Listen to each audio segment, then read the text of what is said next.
বরিশালে ধর্ষকের ফাঁসির দাবিতে জিয়া শিশু কিশোর মেলা জেলা ও মহানগরের উদ্যোগে মানববন্ধন অনুষ্ঠিত হয়েছে। শিশু নির্যাতন ও শিশু ধর্ষণ বন্ধ হোক, সকল নারীদের নিরাপত্তা চাই, আজকের শিশু আগামী দিনের রাষ্ট্রনায়ক এই স্লোগানকে সামনে রেখে আসিয়া সহ সারা দেশের সকল নারী ও শিশু ধর্ষকের ফাঁসির দাবিতে নগরীর আশ্বিনী কুমার টাউন হলের সম্মুখে ১৩ই মার্চ বৃহস্পতিবার সকাল ১১টা ৩০ মিনিটে জিয়া শিশু কিশোর মেলা বরিশাল জেলা ও মহানগরের উদ্যোগে মানববন্ধন কর্মসূচির আয়োজন করা হয়।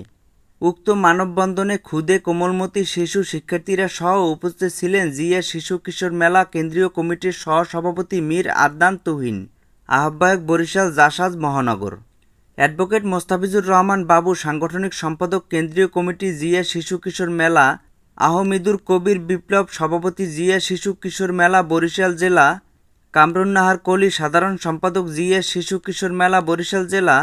এছাড়া আরও উপস্থিত ছিলেন মীর আশিক আহমেদ শাহীন, সভাপতি জিয়া শিশু কিশোর মেলা বরিশাল মহানগর, মোহাম্মদ সাদ ইসলাম, সাধারণ সম্পাদক জিয়া শিশু কিশোর মেলা বরিশাল মহানগর।